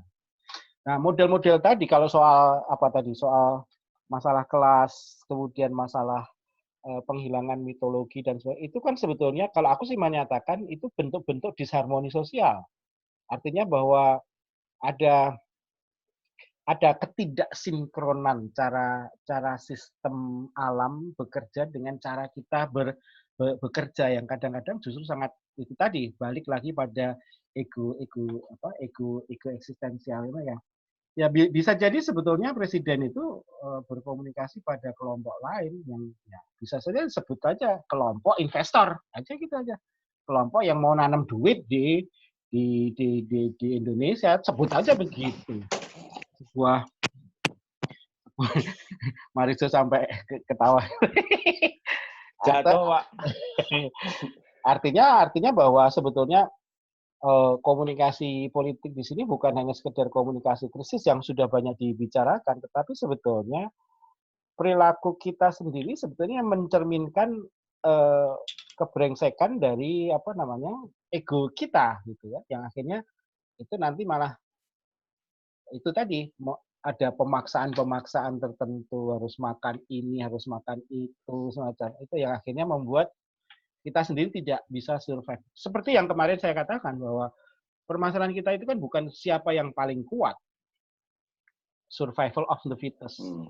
Darwin itu kan bukan masalah siapa yang terkuat. Justru yang terkuat itu adalah orang-orang atau kelompok-kelompok atau makhluk-makhluk yang mampu menyesuaikan diri, mengadaptasikan diri secara fit dengan kondisi lingkungan. Itu yang akhirnya menjadi menjadi titik perhatian kita, dan itu ya harus sifatnya sangat horizontal gitu ya. Artinya bahwa ketahanan itu bukan sekedar ketahanan yang sifatnya individual manusiawi saja loh, tapi sebetulnya adalah juga ada manusianya, ada pohonnya, ada hewannya, ada tanahnya, ada apinya, ada airnya, ada kayunya dan sebagainya itu. Ini yang akhirnya kita harus memahami manusia, memahami alam itu sebagai sebuah keseluruhan. Kita perlu meredefinisikan kembali peran kita sebagai eksploitator tadi menjadi yang sifatnya pamong. Dia istilahnya kalau dalam istilah itu ada stewardship, pamomong yang membimbing, bukan yang mengeksploitasi loh, tapi yang membimbing dan memanfaatkan itu secara lebih lebih bijak. Dan ini saya kira justru kearifan lokal pada masyarakat adat itu yang mungkin kita perlu banyak belajar. Artinya bahwa kita tidak perlu memperkosa Dewi Sri atau memaksa tanah untuk bisa bisa tumbuh dengan sendirinya, bertahan hidup. Tapi di situ kan selalu akan ada masalah gitu ya. Ada masalah pertumbuhan. Kita tahu rumus itu ya, rumus perhitungan bahwa kalau manusia itu kan bukan deret hitung ya, 1, 2, 3, 4. Itu justru alam. Manusia itu kan sifatnya bertumbuh secara ukur ya. 1, 2, 4, 8, 16 itu berlipat gitu ya, berlipat. Dan ini kan ada kebutuhan di mana ini harus moncong-moncong ini juga harus diberi makan juga. Hanya memang kemudian bagaimana akhirnya pertumbuhan yang dimulai oleh manusia tersebut tidak serta-merta memaksa dan akhirnya menjadikan bumi ini menjadi sangat tidak bermakna, hanya sebagai apa namanya penyedia alam, penyedia sumber alam saja. Tapi kan juga harus memeliharanya. Contoh yang tadi dikatakan sama Mas Iwan atau siapa tadi yang berbicara tentang monyet, ya di Bali pasti akan di India juga ada kan, ada kota yang memang akhirnya dikuasai oleh monyet yang akhirnya monyet itu turun ke jalan, dan memang akhirnya manusia juga harus melihat kenyataan bahwa ini ada realitas sosial. Ini adalah realitas sosial yang beyond, artinya bahwa tidak hanya memperhatikan realitas sosial antara saya dan kamu atau dia atau mereka sama manusia, tetapi sudah realitas sosial yang memandang alam semesta ini sebagai sebuah keseluruhan, ya pohonnya, ya ininya apa namanya, airnya dan sebagainya itu. Jangan sampai serakah, akhirnya apa-apa dimakan. Monyet dimakan, kucing dimakan, kadal dimakan, kelelawar dimakan, cecak dimakan, anjing dimakan. Ya itu kan akhirnya jadi sebuah simbol di mana lo kok jadi lebih omnivora daripada hewan omnivora itu sendiri. Gitu ya. Bukan karnivora lagi, bukan herbivora lagi, tapi juga omnivora absolut. Jadi yang maha omnivora itu, termasuk temennya sendiri. Temen makan temen kan nggak lucu gitu kan ya. Kayak gitu. Jadi catatan paling utama bagaimana kita mengembalikan lagi istilahnya disharmoni menjadi harmoni. Ini terjadi karena kalau aku sih mengatakan alam mau mencoba menata lagi. Bukan manusia. Mungkin manusia perilakunya memang perilaku yang mosak-masik gitu ya, seperti kos itu ya, seperti kapal pecah. Ini pasti akan ada ibu kos atau ibu kandung namanya Mother Earth gitu ya, yang akhirnya membuat kamarnya dirapiin lagi, ditata lagi berdasarkan sistem-sistem yang ada semacam itu. Tapi ya kadang-kadang ya bolak-balik anak cowok atau anak kos gitu ya, atau anak yang lain yang akhirnya mosak masik lagi, akhirnya tadi dirapiin lagi. Kayak siklus. Permasalahannya kan kalau orang goblok mengulangi sesuatu yang sama dengan kesalahan yang sama dan akibat yang sama plus korban yang sama itu diulangi terus dan dinikmati seakan-akan. Seakan dinikmatin orang mati. Satu nyawa itu lebih bermakna daripada orang yang hidup tapi tidak mempunyai makna sama sekali. Itu yang kalau aku sih mengatakan akan lebih bisa ditarik dalam konteks itu. Soal konspirasi kita mungkin nggak akan masuk ke sana karena terlalu dalam konspirasinya. Konspirasi Masonik atau Illuminatif dan sebagainya kan nggak lucu. Gitu. Oke. Ada tambahan lagi dari Mas Iwan atau Mas Marijo? Ini kan Mother Earth gitu ya. Mother Earth. Ya akhirnya balik lagi kan kalau misalkan reflektif lagi kayak gitu ya tadi yang kayak Mas Iwan bilang kayak nggak belajar dari tahun 1918 itu gitu. Yang bahkan ya itu dunia juga udah banyak kan mengalami wabah gitu. Mereka akhirnya lupa lagi pulang. Mungkin corona sampai segitu dahsyat dan akhirnya semuanya globally kena, itu udah pendepakan ekstrim Mother Earth yang kayak Kak bilang tadi. Kualat sama ibu sampai nendang-nendang itu kualat. Itu mesti minum air cucian kaki ya, apa ya? Supaya bisa bertahan ke depannya gitu. Ketulah soalnya sama ibu gitu. Dan saya kira mungkin kita juga bisa mengajak media-media untuk mulai lebih concern dengan ini kan, dengan ya Siapa tahu ketika mendengar upload dari omongan kita, ada yang tercerahkan. Udah upload tuh. Tadi gua ada macam-macam loh itu tadi. Oh, ada upload, udah ke-upload itu tadi. Salah gua. Aduh. Upload tuh bener. Nggak apa-apa Kak Mayo. Nggak apa-apa diupload. Ya, kan nggak dilihat juga. Oh iya, viewer. Siapa tahu intelijen kita banyak soalnya.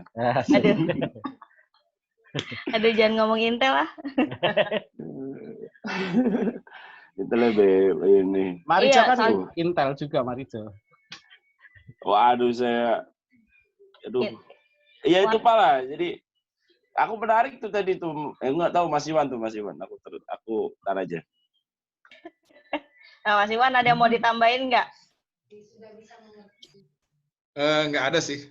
Kelas tadi menarik tuh. nanti kita sama beliau. Mau ketika kita ngomong kelas, nanti ngomong kita tentang kelas itu dalam seri selanjutnya aja. Ekonomi politik. Nanti bisa silakan. Nanti bisa dimasukin ke ini ya, kajian-kajian kelas. Ini mau berseri itu gitu? Ini berseri ini nanti. Ini ngambil filsafat. Ini ambil filsafat dulu, nanti ekonomi politik, nanti kemudian ada budaya, itu nanti soal kebudayaan macam-macam dan sebagainya. Kelas bisa masuk nanti tentang ekopol nanti. Ya. Menarik. Ini kayaknya udah mengerucut ini diskusinya ini, mengerucut. Ya. Saya nggak tahu ya, barangkali kalau kita bicara soal siklus dan lihat sejarah sendiri ya, memang ada pola-pola, saya nggak tahu, mungkin seratusan tahun gitu ketika bumi ini diganggu gitu kan, diganggu oleh alam sehingga separuh penduduknya manusia itu punah gitu kan, kemudian pulih kembali, bangkit kembali, kemudian dilanda lagi masalah itu dengan berbagai cara, baik bencana alam maupun wabah-wabah semacam ini. Saya nggak tahu itu bagaimana kita memaknainya, tapi itu kan fakta yang nyata, yang mungkin kalau divisualkan atau diimajinasikan dalam kayak budaya populer barangkali seperti apa yang dicita-citakan Thanos gitu loh. Bagaimana bumi ini separuh aja punah gitu kan, paruh punah sehingga ya langsung cincinnya itu cincinnya. Nah, akinya itu mungkin dari Wonosobo kali itu, akinya itu. Nah, itu dan pulih kembali. Saya nggak tahu apakah memang itu ada sebuah sebuah reaksi yang sifatnya alamiah gitu dari bumi ketika bumi ini diganggu atau Mother Earth itu diganggu sehingga dia bereaksi demikian rupa. Artinya ini sebuah hukum alam saja, hukum alam. Yang bisa kita lakukan adalah barangkali menunda itu terjadi. Menunda itu terjadi dengan cara sebisa mungkin beradaptasi dengan hukum alam sendiri. Kita kan tidak bisa melawan hukum alam ya seperti dicontohkan banjir itu ya dia akan mengalir sepanjang ada tempat yang bisa dia lalui di sana dan kemudian mengikuti hukum-hukumnya sendiri, ya dia akan mengalir terus. Sekali dia dipampat ya dia akan hantam gitu loh, kira-kira begitu. Ya itu paling itu yang bisa saya. Ya jatuhnya memang balik lagi ya, memang harmonisasi ya nggak bisa disepelekan juga kan gitu. Jadi nggak bisa setengah-setengah kita ngelihat alam, ya itu balik lagi. Kalau kita selalu melihat alam sebagai objek yang di luar kita ya, ketika dia bergejala kita kayak nggak tahu apa yang harus kita ambil gitu, kecuali kita memposisikan alam itu resistensi banget jadinya kan, kayak sesuatu atau satu pihak yang harus kita kendalikan, harus kita entah blokade kalau misalkan terjadi sesuatu yang harmful, tapi nggak pernah melihat alam itu jadi bagian dari kita. Oh, kalau kita sakit kita akan men-treatment diri kita seperti apa, dan begitu juga alam itu harus kita treatment gitu. Menarik yang kalau Kak Maya tadi perspektif, kalau bisa dirangkum sedikit gitu kan. Kalau kamu tadi kan ngomong bagaimana tentang harmonisasi itu terjadi dan akhirnya layer-layer kebudayaan di Indonesia itu sebetulnya berpotensi membantu bagaimana masyarakat itu bertahan dari sebuah wabah sebetulnya gitu ya. Sebetulnya juga itu bisa diturunkan ke ranah kebijakan, ke sistem politik, ke sistem pandangan negara, bagaimana mengatur masyarakatnya terkait dengan wabah dan lain-lain. Kayak tadi Mas Iwan bilang kan, akhirnya kan kelihatan gitu isu ini kok jadi elitis nih gitu, karena pengambil kebijakannya lupa kalau masyarakat Indonesia itu berlayer gitu kan untuk kebudayaan dan lain-lainnya, dan akhirnya kita bisa nangkep komunikasi politik petinggi nih ke arah mana nih gitu kan. Yang ya itu balik lagi ke Pak Eka, kita juga nggak bisa bilang walaupun itu dari kelelawar atau dari mereka hanya mengembangkan atau beradaptasi dengan alam, dan ketika alam itu dirusak oleh manusia ya mereka hanya beradaptasi saja gitu. Kalau misalkan ya lo makan gue, lo salah sendiri kan kayak gitu, karena lo nggak punya kepekaan terhadap perubahan lingkungan. Nah, menarik akhirnya ngerucutnya ke ini ya Mas Iwan ya, ke harmonisasi. Sebenarnya ada lompatan-lompatan rantai yang seharusnya punya makna reflektif untuk manusia, tapi akhirnya nggak dilakukan. Ya beginilah ya, serakah ya Pak ya. Iya. Serakah ya. Ini kalau kita masih melihatnya sebagai sebuah way of life gitu kan, sebuah pandangan yang bersifatnya ke dalam, ya kita lihat keserakahan manusia ya balik lagi ke situ, melihat sebagai objek, akhirnya melihat siapa yang mau disalahkan, dan balik lagi lupakan mitos-mitos yang sebetulnya dibangun itu bukan sekedar untuk menakut-nakuti, tapi bahkan mungkin berkontribusi terhadap sistem imun karena energi positif itu punya peran sendiri kan kepada produksi-produksi tertentu. Mungkin ada kajiannya juga ya secara ilmiah, kita juga nggak tahu gitu, kayak gelombang alfa, omega itu kan punya peran kan sebagai ke tubuh manusia gitu. Itu kan kita nggak tahu kajian lebih lanjutnya itu kayak gitu. Nah, kalau misalkan sistem kelas mungkin nanti ya Mas Iwan.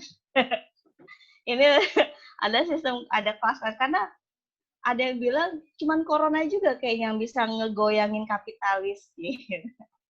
Nanti minggu depan apa ya? Minggu depan kita bicara itu ya, ekonomi politik ya, bicara tentang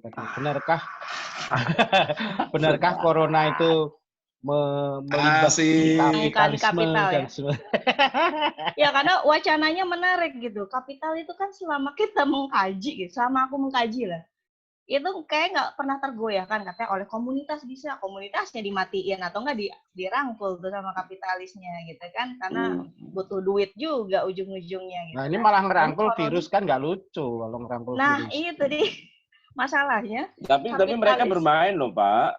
Iya. Bermain dengan virus loh, Pak, kapitalis tuh. Kalau baca dari laporannya Bu Supari itu loh. Si Siti, Bu Siti itu menarik. Ya, itu kan ada satu kepentingan ekonomi politik di balik WHO itu nanti akan kita baca. Nah, itu kan itu siapkan. Ya, itu narasi lumayan lama yang diendapkan ya. Sampai Supari itu sekarang minta surat keluarkan saya akan bantu, nggak dikeluarkan sama Jokowi. Ya, iya. Gak karena mengancam ini tabungan. Ya itulah ya. Mengancam investor. Nah, itu kan berarti ada satu sistem tertentu gitu kan, ada sistem kapitalis besar gitu kan Kang Mayo. Ya. Di ranah. Ya mungkin bisa next siapa ya, karena kapitalis sempat goyang, bisa dibilang ada yang bilang kayak gitu ya. Maksudnya mereka mau ngebantu pun ngitung-ngitung dulu orang munculnya belakangan, ya kan? Mana nih korporasi gitu. Karena bisa nanti vaksinnya dikapitalisasi lagi, Pak. Nah, itu dia tuh. Nih siapa yang mau jadi peminjam nih, Pak nih? Ya nanti Mas Iwan lah kalau misalnya berani. Ayo Mas Iwan itu bongkar itu. Mas.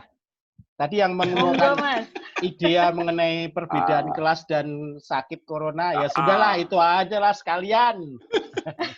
Nanti Marijo bicara tentang budaya. Ya, bisa. Nah itu, jadi kan sebenarnya. Kita kan bicara dari Pulau Gantung di Gunung Kidul, Pak. Nah, dulu pengen bikin Mas dokumenternya tuh. Pulau Gantung ya, kan kelaparan loh, Pak. Itu masalah kematian loh. Tapi karena mitos lapar apa memang mitos? Asik itu. Iya, kemiskinan itu ya. Iya, cuma nggak tahu bukunya di mana itu Pulau Gantung itu.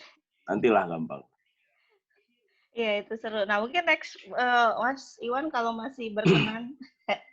Karena emang ini dadakan sih, Mas. Jadi kita belum ngelihat kerucutnya kemana, tapi karena memang common enemy-nya udah kelihatan, kayaknya ngerucutinnya enak juga.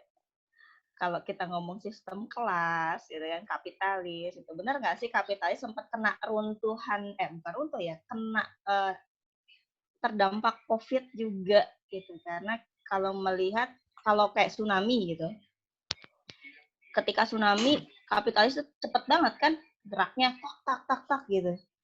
Tapi ketika COVID, kayaknya mereka ngitung tuh. Karena rantainya kayu bakar mereka nggak bisa belanja gitu kan, duitnya nggak ada, mereka nggak muter. Nah mungkin nggak sih ada yang memang terdampak gitu, kayak sekarang kan aktivis lingkungan udah berlama-lama yang bisa bikin Jakarta langitnya biru COVID gitu kan. Ya betul. Jadi apakah akan ada gitu ya? Ya sedikit sumbang sih yang Pak Eka bilang disguising blaze ya Pak? Yeah, blessing in disguise. Blessing in disguise itu kayak gitu. Itu lagi tren juga di TV. Oke, udah berapa lama nih kita? Kita sudah 1 jam 47 menit. Oke. Nah, panas handphone saya Pak. Oke deh. Oke, thank you. Intinya emang bener harus harmonis, nggak bisa ngelihat alam sebagai objek, karena kalau udah marah bukan cuma sekedar tsunami, bukan sekedar gunung meletus, tetapi bahkan memaksa manusia untuk masuk ke rumah dan semua yang ada di alam itu bisa bebas berkeliaran sekarang gitu kan, mereka bisa bernafas. Mudah-mudahan sih manfaat yang diomonginnya, karena kita sebagai manusia akhirnya balik lagi ini reflektif banget. Coba koreksi, kita udah ngapain aja, udah berbuat apa aja sampai akhirnya alam segini marahnya sama kita kayak gitu. Yeah. Thank you Mas Iwan. Thank you Pak Eka. Terima kasih. Makasih. Thank makasih you. Isma, makasih Pak Eka. Makasih Wahyu. Nanti diundang lagi sama Pak Eka. Oke, thank you. Thank you semuanya.